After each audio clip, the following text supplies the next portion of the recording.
Hello everyone and welcome back to Wargame Red Dragon. It is good to be back. This is the first video that I've recorded in about 2 weeks, which might have some of you scratching your heads because I did the rest of them ahead of time and posted so that I could go and get married and go on a honeymoon, which has now been done. I am a happily married man, and the honeymoon was a nice trip. So, we have a community cast here today from the Corporal Challenger, and it's a community cast he actually submitted a long time ago and it completely fell off my radar. And by the way, his opponent's name is a little edgy. I know, it's fine. People do way worse, and just they're gonna do what they're gonna do. It's all right. So the name of this one, the save file was I Love South Africa. It is a ranked game, and Challenger is a corporal going up against a sergeant major. So this is gonna be a little bit scary when you're facing against that higher rank. And right away we see there's a rush. So if you can get as the blue side into this forest really early, it can be very challenging for Red 4 to deal with, but it looks like Jaeger is... oh, is that Scandi mech? No, not mech. Too low veterancy on the infantry to be mech, probably just Scandi. And this is a very aggressive start. I do like it quite a bit, but the Oliphant Mark 1Bs, yeah, well, let's take a look. I know, this is a really old game, and it's fine, but Mark 1B, I think, is, while it might be your best tool for a standard-ish tank in Moto, is just a little bit goofy of a unit. It's only 11 frontal armor, 60 points. Accuracy is very nice, 10 rounds per minute is very nice, but if you're looking at doing a traditional opener on this side, usually people bring really heavy tanks, something in the 100-point range, minimum 120-point more likely, and sometimes you'll even see a super heavy. So even two Oliphant Mark 1Bs without ATGM support are gonna have a little bit of trouble. Here you can see there is a bit of fire coming in, and hard to tell what it's from, but this is the definition of South Africa, ladies and gentlemen. Rokat 105s going forward, getting a kill. Only wish they had some recon, could see what they were shooting at. These guys have stabilizers, they don't need to stop. 60% stabilizer is massive, and he's looking for an easy counter cap and echo. There it is. Oh, command infantry. Yep, there it is. Oh, come on. Get the second shot. Oh, this is nice. I think Challenger didn't notice. Oh, there it is. Yeah, so he doesn't necessarily have to even attack move, it looks like he does here. There's the Echo decap, and while Jaeger does have a little bit, 36 points, because he did pay for a command vehicle early on, that MLU can't see anything. Well, okay, can see the Oliphant. Couldn't see the Ruakats. Yeah, so, I mean, it's 120 points gone for two tanks that really... oh, Oliphant Mark 1Bs do struggle, that's for sure. But this could be a lot worse than it is. It looks like the Red 4 player is just completely not ready for this pressure, and there's a lot of struggling going on because of it right now. The CV buy is interesting. Usually when you have this much pressure forward, you can often win the game just by pushing into your opponent's spawn, and they'll just quit, right? So if you can do that, that's always a good choice, but I guess maybe the observation was there's still Falscom Jaeger here, there's still NM135s. This was a very costly push, a couple of Ruakats dying. About makes up for the dead command vehicle, to be honest. 100 points in Ruakats, 115 points with the CV and the helicopter, and now here comes the counter push from Jaeger. 1A5 NO2 is 70-point tank. Yeah, this thing. Yeah. I mean, people like this tank for a reason. Hook up 90. It's a shame they missed that. Yeah, okay, so what I would like to see, so if you weren't going to go for the Captain Charlie, your other option, in my opinion, is get SASF on the ground. Get a couple of them up forward in Foxtrot. You have the position here with bulk up, with Bergamot, things like that. Get some SASF that'll fend off planes and helicopters. They will shoot down planes, believe it or not. A couple of them will shoot down planes that go right over the center. And, okay, this is nice. But yeah, just lock this down. If you're gonna do this continuing push, and I think maybe now Challenger is doing what I said earlier, going for Alpha, trying to get the surrender. But it's been a little bit of time. There's a 1NO, there's a Scout Defender, there's a second. Is that two? And yeah, there comes the MLU again. Yep, F-16A MLU. And now this is going to go from expensive to extremely costly, because there aren't any tools for it that can really fight the MLU. Ooh, what stunned it? Bosvark? I have never seen a Bosvark stun a plane before, but there it is. Canberra coming in and hoping to pancake some infantry here. Yeah, it will, but it's only 30 points of infantry. Canberra does die by the looks of it as well, so that is plummeting down to the earth. It's 110 points right there. It's pretty expensive, and the MLU is still alive. Evac Winchester. Yeah, that is very rough. Very rough indeed. Always remember, Cheetah Ds can get the kill on something like that if it's already stunned. So if I saw that thing circling and stunned and I didn't have enough points for a true air superiority fighter, this is a really short air reinforcement path.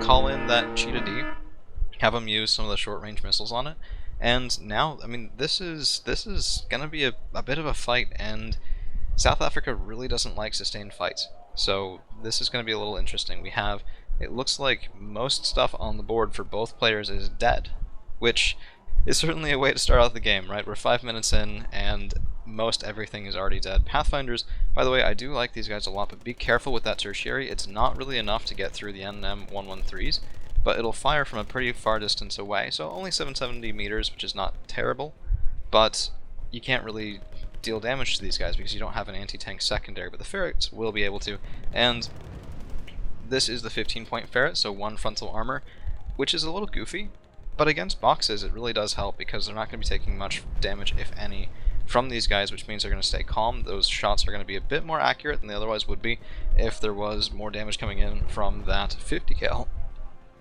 And I think another opportunity here for South Africa is to really make use of these woods. So you see there's a scout defender going up, a single SASF 90 going through here shuts all of this down. People will often send helicopters around the side, and by the way, no base defense after a fight like this. I'd have something, I'd have even a single Bosvark just right there to trip something on your mini-map, right? If you see a helicopter coming over this way, and the Bosvark will be able to shoot at it a little bit, maybe keep you from getting completely flanked out of nowhere, and SASF on this side would kill the scout defender. But the thing is, if somebody sends a helicopter like that over and it doesn't get hit, another avenue that's not even into Delta is people will go right into Charlie, and yeah, I think that's what he's about to do. By the way, I still don't watch these beforehand. I like to give that sort of live reaction to community cast as much as I can. I think maybe there's been one exception to that, but it was not necessarily supposed to set a new trend. And this is a problem. So the Rethel 20 is good, that's a little bit of damage on it, needs to be moving back this way as soon as you see that scout defender, because he's going to spot the Rethel BV and might well kill it. I mean, it's only a Browning on the top there, and oh yeah, here's the plane follow-up. That's going to be the MLU is my guess? No, not enough time to heal up. Fighting Falcon, oh that's brutal. That is brutal. Yeah. Huh. Okay. Genuinely surprised. Fighting Falcons are very good. I didn't expect the Rethel BV to be alive, but you know, a little bit of a missed target it looks like on that bomber. And the Rethel BV is getting away. These Caspiers need to be moving. You cannot let them sit. They're spotted as well. So they're in the woods, but they're still spotted. Solid bar. That means something nearby has recon, and these guys are sitting duck. You cannot let that happen. If the Fighting Falcon had gone in for this instead, that would be a lot of kills, because my guess is these are fairly expensive infantry. I'm not entirely sure what I would guess it is, but this is nice. This is what I was saying with getting that forward presence earlier. You have a Milan, you have some Bullcop, some Bogamok, a little bit more infantry up this way, and that's going to be really, really tough for them to deal with. It's a really hard push out once Blue has this section of buildings, just because you kill infantry in the open, you kill anything else. This is, oh, okay, that was spotted, not anymore. Probably just fired, and I might have missed it. Yeah, it's an SDRF. And this is nice. So we didn't talk much about that Ruakat. It did just go over here and hide, which is potentially going to be another really impactful moment, as this guy's looking for another command vehicle. Yeah, it's a bit tough to say which way to go. If the last one was here, I would guess probably that they'd go like right there near the road, but not if Blue is over here. They might have actually gone over to this side, which is just Recon Ruakat would help so much here, but it wouldn't have the same punch, so it's a little bit of a trade-off there. And the Leopard 1 I know a little bit out of the range. Here comes Puff. Okay. Oh, please no. Please turn these off. Oh, please turn those off. Oh, looks like 1 dead, second missile, 2 dead. That really hurts. CA-HVMs are, I believe, either 75 or 85 points apiece. That is so expensive. So expensive. Holy cow. And they could have killed the Puff, too. You turn them off, you let that Puff keep coming, stop them, and then turn the missiles back on right when it gets underneath. Man, that really just hurt. As a South Africa Moto enjoyer myself, yeah, that's rough. And one comment. Your opponent, it looks like, is really not pushing back that much on the ground. It's been a lot of planes. We have the MLU, we have the Puff, we have the Fighting Falcon. That is a nice catch there on the FCC Centurion, clearing that +2 zone again, getting another +2 tick here with 30 minutes left in the game, and up by about 50 points is very nice.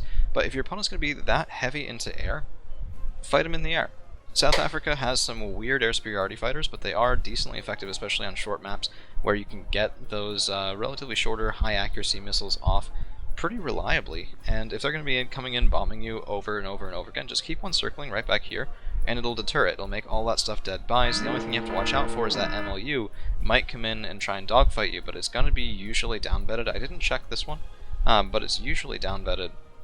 So you can generally count on getting a good engagement there with an ASF, and that was a nice Milan. Last missile, and it actually hit on side armor and killed that tank. Beautiful, beautiful stuff. How come I can never get my Milans to do that, other than maybe one flipping time, and that's... Ooh, is that CB? That is a Veteran C2 Lynx, the Fallschirmjäger of Veteran C3. Why would it be here? Generally, okay, this might just be to block off... Okay, I see, I see. I think that Lynx probably came from your opponent's command infantry in Alpha, and they're putting it over here to make sure nothing did a little sneak around. Yeah, as a Fighting Falcon. This thing needs to die. They're such brutally effective planes, it's ridiculous.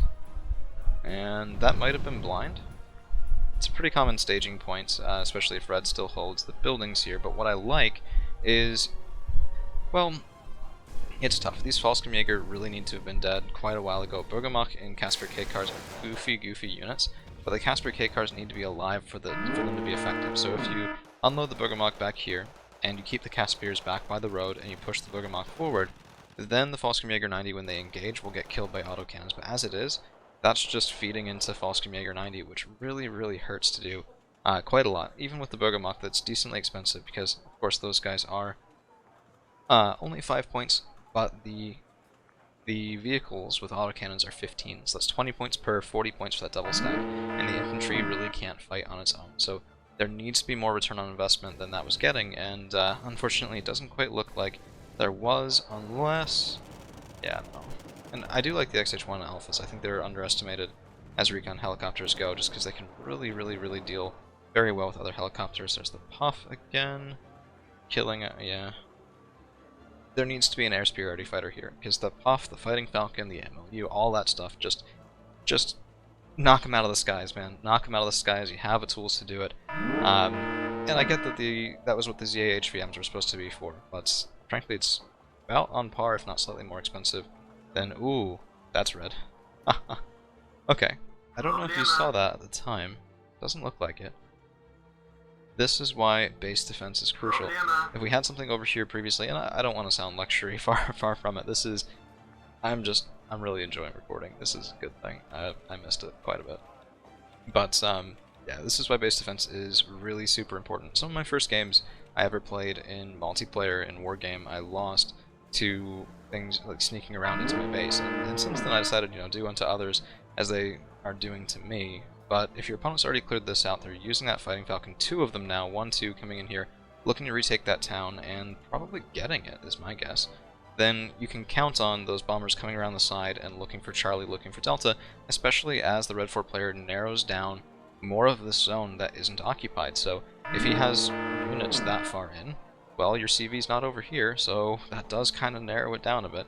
Granted, this is still a large forest, but you know, I think it's probably pretty clear what I'm saying there, and this could be a very nice engagement with those Y2 frag launchers. I want to see those open up here against the Stormer. Look at that, 14, 13, 12, 10, stun, and very nice, very, very nice. I know people sort of rag on Parapathfinders, but this is what they're so good at. Holy cow, it's ridiculous. Just stack them on top of a little bit of armor piercing, and there you go. Wonderful and wonderful work from the Parapathfinders. Just keep them alive, please, please, please, and unload this Casper K car. I don't know what's in it. I'd probably guess Bergamot from what we've seen so far, and I think I'd rather have SASF there, but it could be. And yeah, this is a big problem. So you do have a Bosberg near the Razzle, but if that's any sort of combat-capable vehicle, which it might... Ooh, that looks like it's not. Interesting. It's too bad we can't see what it is. Let's see if we can tell off the... Oh, is that... what is that called? Oh, I know what that's... Jeez. I was just looking at that unit the other day. It's a little goofy, but yeah, I think it's Panzerbill. Might be a Panzerbill. Yeah. Okay, so Echo has been recapped again. Now this time with some help. So the Ruhrkat 105 did die, and that Fighting Falcon, yeah, this is what I said, is looking for a CV because it's just narrowed down where it can't be, and that was pretty accurate of a guess, really. 2 very near CV kills off of those fighting falcons, maybe even 3 when this bomber comes in. No, looked at the wrong place. This is blind bombing. This is desperation, which is nice. If you have your opponent desperate, that's usually a good thing. And with 25 minutes left, up 280 points with a +1, your opponent still does get it, but it would be close. They need 20 minutes of +1 to meet you right now, and if you keep that +1 tick, then you're good. If you really wanted to seal the deal, see, I don't know, I think it feels like your opponent is outkilling you, and has been for a little bit, just because of the bombs, because of the planes, because of the MLU, things like that.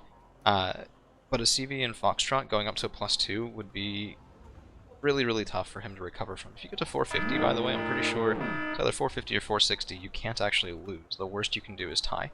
And what's confusing me a bit, because Scandy is very, very good at pushing, just in general, Scandy Mech is notorious for being a really phenomenally good deck, and this isn't Scandy Mech, but still, it has some powerful tools.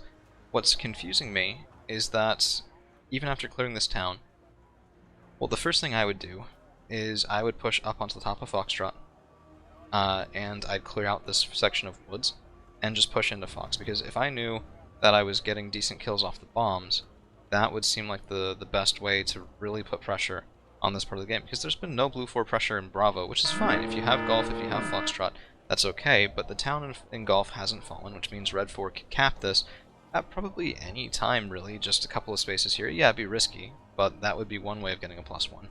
But they'd still need to get a foothold in Foxtrot, and potentially even threaten Charlie to force out a lot of defensive buys from the blue 4 player. So from the red 4 player's perspective, I'm not entirely sure what their game plan is to actually win this. And yeah, they've had to rebuy the CV for Echo twice, and that does hurt, that does suck. I understand, I've been there, I promise you. I understand. But, I don't know. This almost feels like too much in the air, not enough on the ground, looking for just kills to win the game in the last 10 minutes, but that's so risky. Like, if our community cast hero here, and yep, there's a Rattle BV, was up by only 100 points, then I'm with you. But 300 points is a very different thing. You need to be contesting those zones. It's Conquest. It does not matter if you lose 2 units for every one that your opponent loses, so long as you control the map enough. And yeah, it'll be really hard to actually win that fight if you are losing that much, and it will be a really tough thing, but it's still doable. Well, sometimes. And you get my point. Play the game mode that you're in. This is Conquest, not Destruction. Red 4, down 300 points, the +1 for the blue 4 team needs to be pushing, and they're just not. Cactus Sov, and yeah, 75 points, not 85. Non-radar this time, so the Urukat CA HVMs were the 85-point radar version. And this is good, but it doesn't have as much range against airplanes, so 3,500 meter against helicopters is phenomenal. If you can get that up onto the high ground here, helicopters basically can't fly out of the zone. I would generally split up the Sov, though. Not always, but generally, because 75 points each right there on top of each other is so expensive. It's 150 points. It's actually a worse loss for you than the Rattle BV, which, I mean, CVs are notorious for when you lose one, it's a gigantic tax. It's about a minute. It's a little over a minute. It's like a minute and 15 seconds worth of income. This is more. And it might be just in time. One Fighting Falcon, possibly second Fighting Falcon going in, looking for a kill here. You have to wonder what he's looking for, but that's a hit. Out of range, though, is my guess. Getting away with 2, that's a nice kill. One Fighting Falcon going down, it looks, yeah, just blind bombing, maybe? I almost want to see, let's take a look at the neutral. Yeah, that was completely blind. Oh, sometimes that'll happen. Sometimes that'll happen. The stereotypical positions will get blind bombed, especially in desperate times. But nice move on the Cactus Sov, making sure to keep them away from the incoming artillery, and it looks like Red is finally pushing up onto the top of Foxtrot just a little, but with Foxtrot still secure, and it shouldn't be too hard to get another CV into Golf, I think you just hold at this point. We're passing the point where Red can win with a +1, and if you keep Golf countercapped, then what can you really do for that anyway, right? So it's just going to be either a +1 for you, or a 0, unless Fox falls. So there's a lot of slack right now. This is one of those games where I'd be sitting there going, okay, I feel good, right? Because a lot of times you're sitting there with 20 minutes left going, I'm not sure I feel so good about this. It might be a little bit of a difficult thing to do. And just one comment, if I could, as I'm doing a whole video of comments. Just one comment if I could. I would have a bit more on Charlie. Sometimes people will go the amphibious route, sometimes they will just send helicopters over here. There needs to be more than just Pokemon protecting your CP. SASF 90, comparatively expensive for a single unit, but comparatively cheap to defend pretty much an entire zone, and the pressure is definitely being turned up here. Nice stun on the False Jaeger. This is an interesting thing. False Jaeger 90, shock training, 15 strength, but the Eric's requires the False Jaeger 90 to not be stunned in order to hit. It is guided, it is not fire and forget. So in terms of forest fighting, they can often be a little bit less impactful than you might think, and yeah, they got both the kills there, but it took a long time. One of the False Jaeger units down completely, and nice teamwork here from the Bogamok and the XTP1 Beta 90. A little bit of a risky position, sometimes there is anti-air, particularly back here on the right-hand side, as well as in this section of forest, in fact, usually in this section, which might be line of sight blocked. If we take a look, yeah, that could be a rough line of sight. But if the Bogamok go forward just a bit more, you might be able to get the other units, unless they already did. I really doubt it. Interesting. Interesting, interesting. Okay, so we need about 12 minutes to get the game on a +1, and if you'll take a look, there's only about, oh, what is that? A little over 8 minutes left in the game, not even 10. So something clearly happens as this game goes on, and I'm excited to see it. I'm not sure. Okay, looks like that was spotted. Yeah. It's not great. That is not great right there. Yeah, that's a beacon. Once you get stunned, it's just... yeah, I would really be surprised if the Red 4 player is down in kills at the end of this. Let's go up to 2, just to see as this game gets into its last couple of minutes here. A little surprised, to be frank. Okay, there's another plane. Could be another bomber, could be the MLU looking for a cheeky kill. And let's see. Oh, it's the Puff. Yeah, but this time, so it was a very nice change. Here it is. Here's the ASF. Look at that. 1 hit, 2 hit, down he goes. C2C, evac ordered. Beautiful stuff. In and out. Easy kill on the Puff. Exactly what needed to happen in this game. Maybe like 10 minutes ago, 15 minutes ago. And yeah, I'm not the best with air superiority fighters either. I'm often reticent to buy them, even when it is the most effective option. But I think Hell is one of the exceptions to that. Just because it's so small. Like, if you're playing on Highway to Seoul and you have to get your air superiority fighter out halfway, like out this far before it's even getting into engagement range, versus something here where it's in, you fire, you leave, there you go. I think it's two very different situations. And what's interesting too, this Milan team hasn't really been shelled. So there's a beacon that's been sitting back there. It could be inside the minimum range. I wonder if that's the issue. It'd be kind of goofy if it was. But sometimes that does happen. Yeah. Keep in mind, the longer your maximum range on your artillery, the longer your minimum range on your artillery, and those are both relevant numbers, even though only one is actually shown by the game, which is a little goofy. Man, this Milan team is doing work. If I had a Milan team, it would have missed all of its shots twice in a row, and probably called it a day. That's going to be a bomber, is my guess. ASF, no, Puff. Interesting. So the ASF's still probably on cooldown, but Cactus Sov, 1-2 punch, there we go, dead Puff. 160 points worth of Puffs having died already. We haven't seen the second Fighting Falcon in a while. It was, oh, there it is. There it is. Yeah, I mean, it was knocked down to 1 strength. It's going to take a long time to heal up, and he was looking for the Cactus Sov. But these guys are wheeled. They're very quick, and that's a nice response there from Challenger, getting out of the way, making sure that he keeps those really expensive cactuses alive. This is, again, why I like to split them up just a bit. And yeah, it makes it harder to shoot and scoot with both, but it also makes it harder for your opponent to see where the missiles are coming from because they're looking at 2 different origin points. And even if they do, and even if they fire in that bomber, if he gets lucky, let's say Challenger was microing over here when that guy came in, instead of over in Foxtrot, at least one of the cactuses could well have been dead, but if they're split in 2 different places, it's only 1 cactus that would be dead from that bomber, not both. And I am kind of getting a vibe that maybe the Red 4 player does surrender here, because it looks like wave attacks of LHV moving forward, Ratzel 90s, they're a bit of an odd choice compared to the Ratzel 20s, but I think these guys often get a bad rap. Not because they're bad, but because of how good the Ratzel 20 is. I mean, keep in mind, this is still wheels for 15 points, 2 frontal armor, which is very nice, 1925 meter heat gun with 8 AP power, but the heat means that it's always going to deal at least 1 damage to something. In theory, these guys could gang up on some pretty heavy armor if they had enough ahead of them, just because they could always shoot in, and when they hit, they'll always deal at least 1 damage, and that is a very, very impactful thing to have. So I actually like, for low AP guns, I prefer to have heat than kinetic, and sometimes it can come back to bite you, but I think very often the heat does help, because it's just guaranteed chip damage, and that guarantee is worth its weight in gold. Yeah. This is the thing. This section of town, it took Red for how long? Like, I don't know, 18, 19 minutes to even nullify this, let alone take it back. But late in the game, it's very hard for Blue to push that. I've tried a couple of times. You end up getting shot from across the river, usually, and that's not a good way to be, so yeah, good luck with that, I suppose. Only way I've ever taken it is by smoking off this section here, advancing into that section, and simultaneously pushing over into the woods. Because what you do is all the fire support that's back here in this section will fire in.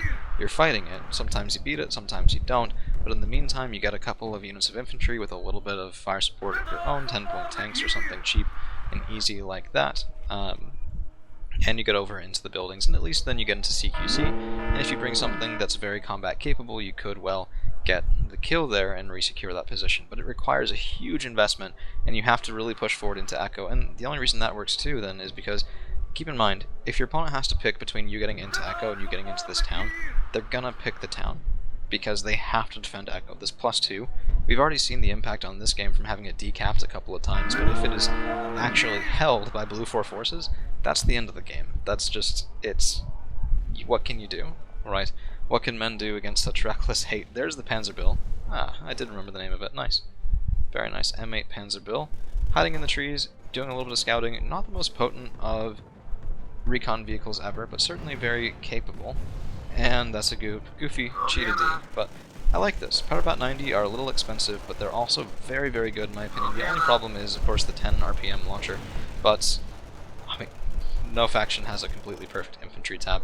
I tend to use more base Powderbot than Powderbot 90, and I tend to rely on things like SASF for my armor piercing, but to each their own. And this has been a pretty clean game with South Africa Moto, so even with all of that air pressure coming in, I think this has definitely been a game where Red just could never really push back in. And that certainly is worth something in its own right as well. So, as we are wrapping up this game, if you're still hanging around, I do just want to say thank you guys. I know I made a post earlier today about it's been a rough couple months of the channel, and that's definitely true. But I think one thing that has very well remained for me is I just enjoy doing the recordings, I enjoy hanging out with you guys in the Discord. It's always a lot of fun, and if you do like these videos, of course, the like, share, subscribe, and all that does help it be a little bit easier of a time for me looking at my YouTube metrics, which is usually a bad idea, but you know, we had a bit of a heyday, and I'm hoping we can get back to it with a couple more vids and maybe a bit more time to grow the community, grow the channel, and just keep enjoying all these videos together. So that is all I have to say about that, and it looks like with one last push, Jaeger 90, well, that's a weird perspective. I know you can zoom out that far, I basically never do, is going to be, well, the Red 4 player is going to be throwing in the towel. So let's take a look at the kills and losses. The last couple of minutes might have changed that to more in Challenger's favor. Yeah, it did. But keep in mind, those last couple minutes were very, very, very heavily favored for Challenger getting kills because of the desperate pushes from Jaeger 90. So my guess is that he was probably ahead maybe a couple 100 points for most of the game. Although, come to think of it, those bombers never really got huge kills because both command vehicles did dodge, and they did start getting taken down by air superiority fighters. Let's take a look here at the highlight units. Okay, Canberra did die, but there was more there than I thought. STRF is a good kill, 25 points. RBS 56 is another 25, I believe. Stormer's 20, CB9030N is 25. Yeah, I mean, looks like he did pay for himself, if only barely. That's pretty nice. Ruakot 105 with 2 command vehicle, well, / command infantry kills is very nice. And the XX1 Alpha, I think, very underrated. That's what, 50 points in kills there off a 30-point recon helo? That's pretty good. Pretty good in my book, at least. And then the Ferrets did goofy good work, as they usually do. And I want to see that air superiority fighter. Oh man, look at that Sov. Fighting Falcon, MLU, Puff, Fighting Falcon. Probably the one that fired second. You'll often see this with double-stacked anti-air, and it's really, it always kind of cracks me up a bit, just because 1-2 punch, the second missile gets the kill, and that leads to a really lopsided kill list. But that was a double stack, and they did pretty well for themselves. Cheetah C only got a Puff. Oh, okay. I think I thought they got one of the kills that the cactus probably stole from it. I just didn't see which missile hit first. So we have a long overdue video for Challenger. I hope you enjoy it, man. I also hope we can catch another game pretty soon. It was fun the other day having a couple of games with you and the guys. So till we see ya.